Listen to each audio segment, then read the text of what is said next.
ఓం శ్రీ గురుభ్యో నమ. ఓం శ్రీ గణేశాయ నమ. శ్రీమాత్రే నమ.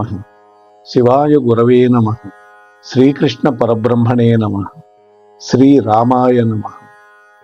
నారాయణం నమస్కృత్య నరం చైవ నరోత్తమం దేవీం సరస్వతీం వ్యాసం తతో జయముదీరయే తతో జయముదీరయేత్.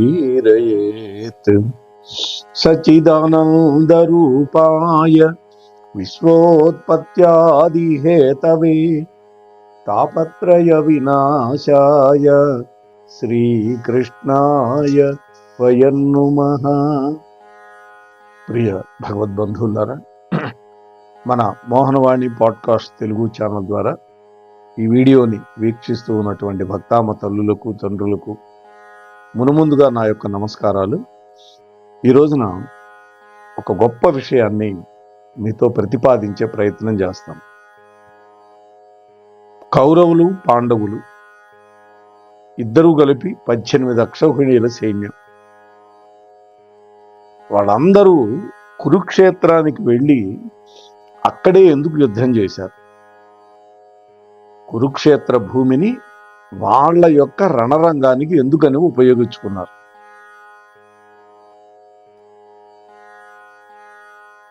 ఆ ప్రదేశం కానీ అక్కడ వాతావరణం కానీ మానవుడి యొక్క మనస్తత్వాన్ని ప్రభావితం చేస్తాయని ప్రాచీనులు, మన భారతీయులు విశ్వసించేవాడు. అంటే ఒక క్షేత్రానికి ఒక వైభవం ఉంటుంది, ఆ భూమికి ఒక ప్రభావం ఉంటుంది. కురువు అనేటువంటి మహారాజు అనేకమైన యజ్ఞాలు చేసిన ప్రదేశం కురుక్షేత్రము, కురుభూమి. అంతేకాదు, పరశురామ ప్రభువు 3 ఏళ్ళు 21 సార్లు క్షత్రియ లోకాన్ని అంతర్ని కూడా అక్కడికి రప్పించి వాళ్ళని సంహరించి వాళ్ళ రుధిరంతో 5 కొలనులు నిర్మించాడు. అవే శమంతక పంచకం అంటారు. ఆ తరువాత ఆయన ఒక నిర్వేదం వచ్చింది.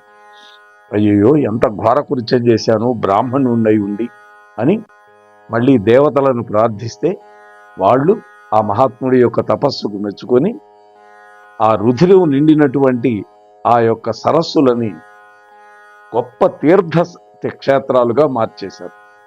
ఇప్పటికీ శమంత పంచక తీర్థాలు ఉన్నాయి. వాటిల్లో స్నానం చేసిన వాళ్ళకి పంచమహాపాతకాలు కూడా పోతాయి అని పెద్దలు చెబుతారండి. కాబట్టి మనందరికీ తెలిసిందే ఈ విషయం. ఏది? గొప్ప క్షేత్రానికి వెళితే మన మనస్సు ప్రభావితం అవుతుంది, మనలో ఉండే పాప చింతన తొలగిపోతుంది. మహాభారతంలో ధర్మము అధర్మం ఈ రెండింటి మధ్య మహాసంగ్రామం కురుక్షేత్రంలోనే జరిగింది. ధర్మపరులు పాండవులు, అందుకనే ధర్మ పక్షపాతి అయిన కృష్ణుడు వీళ్ల వైపే ఉన్నాడు. అధర్మపరులైనటువంటి కౌరవుల వైపు అనేక మంది, ఎక్కువ మంది ఉన్నారు. ఆనాడు 11 అక్షౌహిణీలు వాళ్ళైతే కేవలం 7 అక్షౌహిణీలే పాండవుల వైపు ఉన్నారు.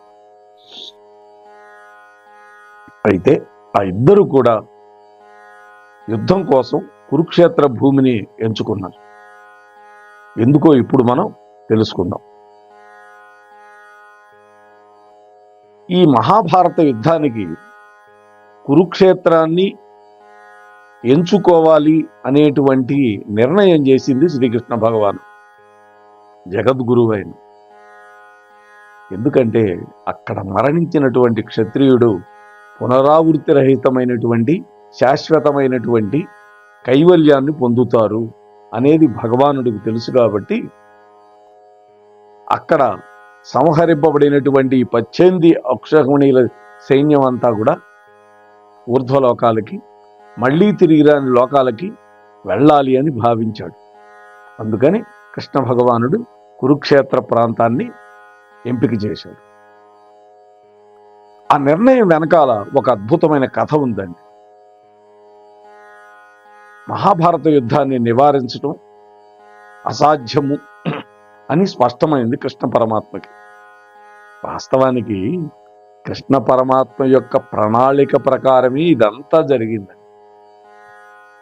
మొట్టమొదట స్వామి యొక్క ప్రణాళికలో మొదటి మెట్టు ఏమిటి అంటే మయసభ నిర్మాణం, ఆ తర్వాత రాజసూయ యాగం.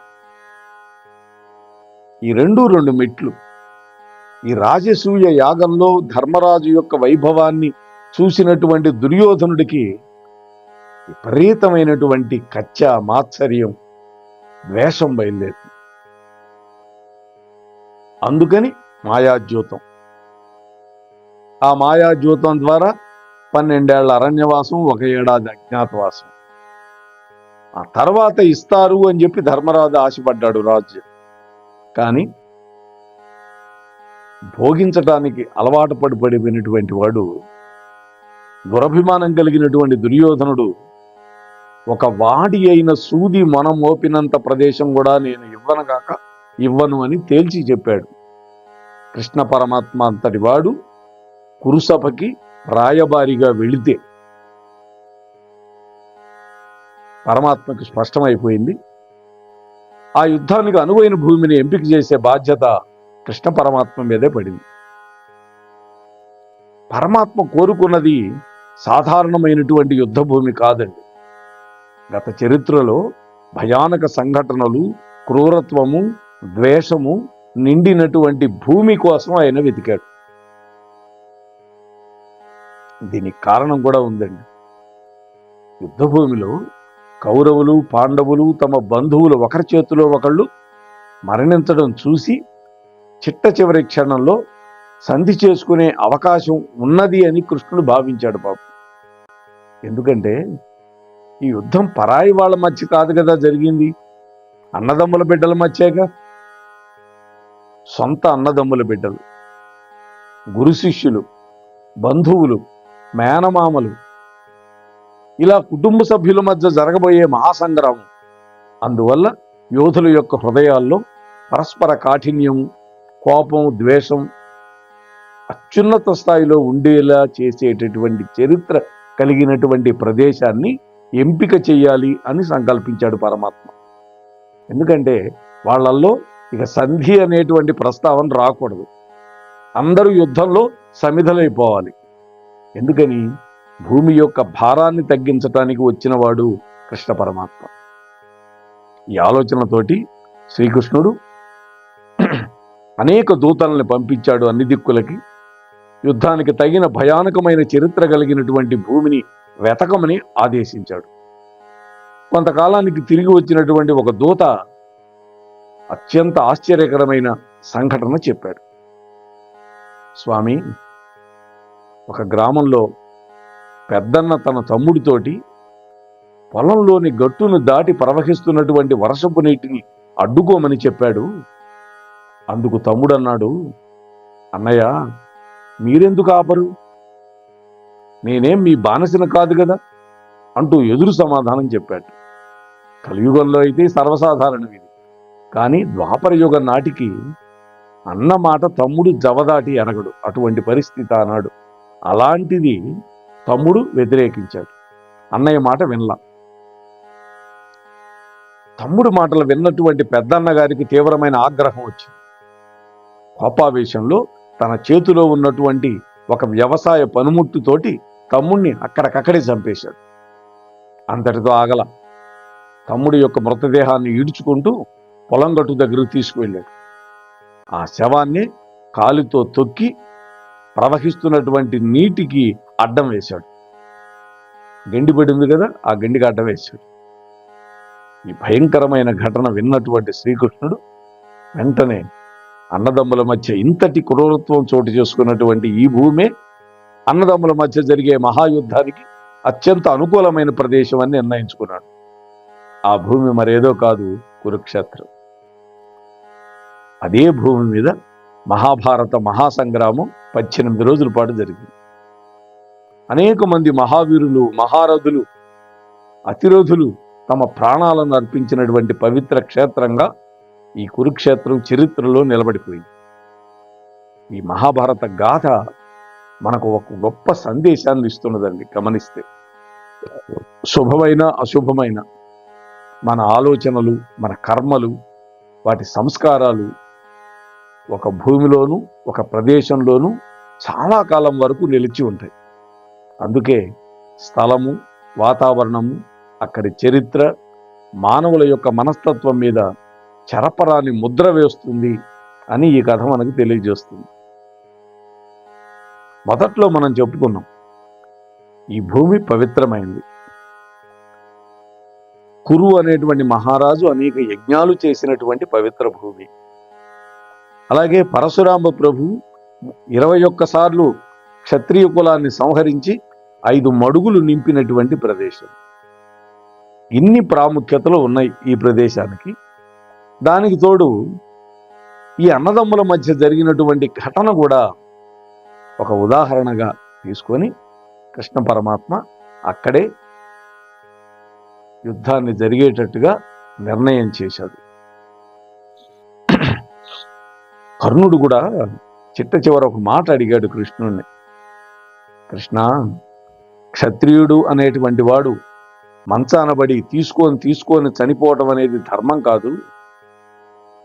ఎందుకు వచ్చిందో యుద్ధం వచ్చింది. నేను ధర్మరాజు కంటే పెద్దవాణ్ణి, అన్నయ్యని అనకన నువ్వు చెబితే యుద్ధం ఆగిపోతుంది. ఎందుకని? ధర్మరాజు యుద్ధం చేయడు. అందువల్ల ఈ యుద్ధంలో నేను పడిపోయే వరకు నేను కౌంతేయుణ్ణు అనే విషయాన్ని మాత్రం రహస్యంగానే ఉంచు. ఎందుకంటే జరగబోయేది కురుక్షేత్ర సంగ్రామం అనేటువంటి ఒక మహాయజ్ఞం. ఆ యజ్ఞంలో వీళ్ళందరూ సమిధలుగా మారిపోవాలి. ఆ యజ్ఞానికి హోతవి, అధర్వుడివి నువ్వు, అర్జునుడు, పాండవులు. కాబట్టి క్షత్రియుడు వీరోచితమైనటువంటి మరణం పొందితేనే వాడికి సద్గతులు కలుగుతాయి. అందువల్ల యుద్ధం జరిగేటట్టే చూడు. అది కూడా కురుక్షేత్ర ప్రాంతంలోనే యుద్ధం జరిగితే అప్పుడు అందరికీ కూడా దివ్యమైనటువంటి లోకాలు సంప్రాప్తిస్తాయి అని కర్ణుడు కూడా అడిగాడు అని మనకి మహాభారతం ఉద్యోగ పర్వం చెబుతుంది.